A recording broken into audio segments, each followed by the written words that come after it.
Electricity doesn't negotiate. It doesn't offer a second warning, and it certainly doesn't care about your weekend warrior confidence. What follows is a countdown of 10 individuals who treated high-voltage physics like a suggestion and paid the ultimate price. We're moving beyond simple DIY mistakes into the realm of permanent exit strategies. This isn't just a collection of dark tales, it's a high-stakes public service announcement. These are real people, real choices, and real consequences. Pay attention, because the difference between a maker and a memory is often just a single milliamp. Number 1. The fractal artist's final masterpiece. The internet is a warehouse of don't-try-this-at-home activities that people try at home anyway. Enter Gerald, a 43-year-old from Pennsylvania who developed a fatal obsession with fractal wood burning. This process uses a microwave oven transformer, or MOT, to rip 2,000 volts through wood to create lightning-like patterns. To put that in perspective, it takes about 100 milliamps to stop a human heart. An MOT delivers several full amps. It's not a tool, it's a lightning bolt in a box. Gerald had survived 4 projects, which convinced his brain that he was now an invincible expert. On his 5th attempt, while live streaming to just 14 people, he decided that safety gloves were limiting his artistic flow. When the wood didn't burn evenly, he reached out to adjust the live electrodes without unplugging the machine. His left hand hit the clamp, his right elbow hit a grounded metal frame, and 2,000 volts used his chest as a shortcut. He collapsed onto the wood, and for 6 agonizing minutes, his 14 followers watched a motionless body while the transformer hummed in the background.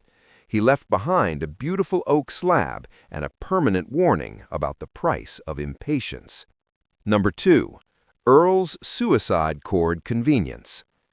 During a humid Texas thunderstorm, 51-year-old Earl decided that paying an electrician $300 for a generator transfer switch was a scam. Earl believed he was a self-sufficient alpha male, so he built a suicide cord, a double-ended male plug designed to backfeed power from a generator into a wall outlet. It's called a suicide cord because it leaves live, energized metal prongs exposed to the air, just waiting for a human to complete the circuit. Earl fired up his generator in the garage and carried the live end toward the kitchen. In a moment of staggering overconfidence, he grabbed the metal prongs to guide them in better. 30 amps of current immediately locked his muscles in a death grip. The electricity used his feet, planted on the damp concrete, as the perfect ground. His wife heard a single thump. By the time she found him, the generator was still humming cheerfully, providing power to a house that was now 1 resident short. Earl saved $300 on an electrician, but cost his estate $12,000 for a funeral. Number 3. Alexei, the arc flash influencer. In the world of roof-topping, Alexei, a 22-year-old star in Moscow who thought buildings were too boring. He moved on to train surfing, specifically riding the roofs of commuter trains. What Alexei didn't understand, and what his 45 seconds of Google research failed to show, is that Russian trains run on 27,000 volts. At that level, electricity doesn't need to touch you to kill you. It can leap through the air in an arc flash, creating an invisible death bubble around the wires. Alexei stood up to pose for a selfie near the power collector, intending to show how close he could get. When he reached a distance of 40 centimeters, the 27,000 volts jumped. A blinding blue-white explosion turned Alexei into a silhouette. He died instantly from cardiac arrest before his body even hit the roof. His phone, encased in a durable case, survived the blast and automatically uploaded the footage to the cloud. He finally got the viral fame he wanted, but he wasn't around to read the comments. Number 4. Dennis and the metal tape measure. Dennis was a 47-year-old from Ohio who viewed professional qualifications as fancy talk. While renovating his garage, he decided to measure the interior of his live electrical panel. A normal person would measure the outside. Dennis wanted the exact internal clearance. He opened the panel, exposing 200 amps of current, and pulled out his trusty 25-foot metal tape measure. As he extended the conductive metal blade into the energized box, the tape naturally began to sag under its own weight. The blade bridged 2 live bus bars, triggering an arc flash that reached 35,000 degrees Fahrenheit, 4 times hotter than the surface of the sun. The metal didn't just melt, it vaporized. The resulting plasma explosion blew Dennis 6 feet back and ended his biological functions instantly. His widow eventually paid an electrician $400 to fix the mess, a fraction of what Dennis spent to prove that physics doesn't care about your DIY spirit. Number 5. Marcus, the high-voltage vintage gamer. 34-year-old Marcus loved the authenticity of vintage gaming on old CRT televisions. What he didn't realize is that a CRT functions as a massive capacitor. Even after being unplugged for weeks, the tube can store a lethal charge of 30,000 volts. Marcus opened his 32-inch Sony Triniton to clean out some dust, armed nothing more than a can of compressed air and a total lack of safety knowledge.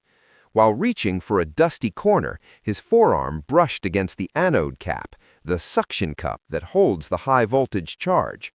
The stored energy had been waiting for months for a path to ground, and Marcus's arm was the perfect bridge. The shock stopped his heart mid-spray. His roommate found him hours later, still clutching the air can.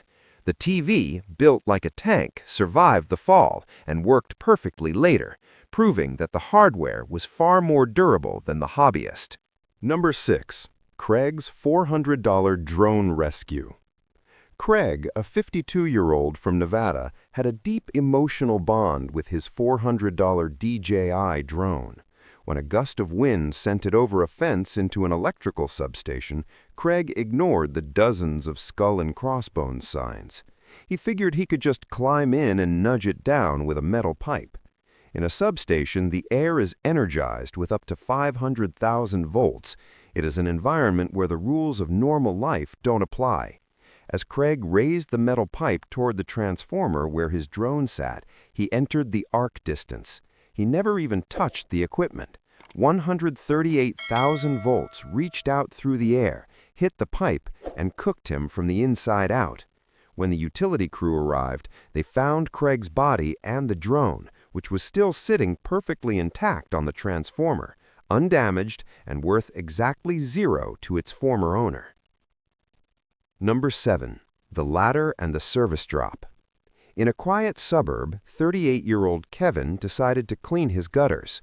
He used a long aluminum extension ladder, a fantastic conductor of electricity. Kevin wasn't worried about the power lines because they were insulated. Most residential service drops have a weather coating that degrades over decades, becoming brittle and full of microscopic cracks. As Kevin maneuvered the heavy ladder, it tilted back and made contact with the primary line. The aluminum ladder became a glowing heating element. Kevin was fused to the rungs as the current traveled through him to the ground. It was a simple household chore that turned into a fatal lesson. Never assume a wire is safe just because it looks wrapped. Number 8. The expert pool light fix. Submerged electricity is a recipe for disaster. A local handyman named Dave decided to replace an underwater pool light without draining the water or, more importantly, testing the ground fault circuit interrupter, GFCI. Dave figured since the switch was off, he was safe. However, a fault in the wiring meant the housing was still hot. The moment Dave reached into the water to pull the fixture, the pool became an electrified bath. Because he was grounded through the wet concrete deck, his body became the easiest path for the current.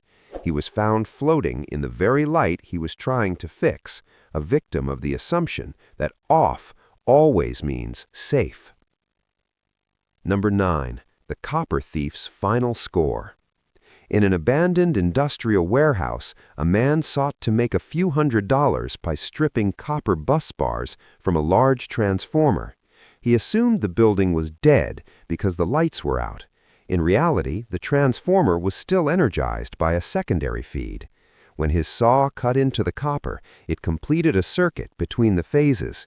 The resulting explosion didn't just electrocute him, the pressure wave from the arc blast was equivalent to a hand grenade. He was found by the building's owner days later, having traded his life for about $50 worth of scrap metal. Number 10. The Storm Chaser's Fallen Wire. After a major hurricane, a young man named Brian went out to clear branches from his driveway. He saw a telephone wire laying across a tree limb and moved to toss it aside. In storm conditions, high-voltage lines often fall across low-voltage lines, poisoning them with thousands of volts. Brian grabbed the wire with bare hands. It wasn't a phone line. It was a 7,200-volt distribution line that had been knocked down 3 blocks away. He died in his own driveway, feet away from his front door. He wasn't a risk-taker or a DIY enthusiast. He was just a guy who didn't realize that in the world of electricity, every wire is a loaded gun until proven otherwise. Electricity doesn't have a scent, it doesn't make a sound until it's too late, and it doesn't offer a reset button. From fractal wood burners to metal measuring tape, these 10 people all shared one trait: the belief that they understood the danger better than they actually did. They treated high-voltage systems like toys, and the systems responded with the cold, hard logic of physics. Now the question is for you. If you were standing in that garage with Gerald or Earl, would you have been the one to pull the plug, or would you have been the 15th viewer on the stream? Who made the most avoidable mistake on this list? Was it the guy chasing the mermaid drone, or the one trying to outsmart a 1998 television? Defend your choice in the comments, and for the love of everything, hire an electrician. Also, don't forget to subscribe for more.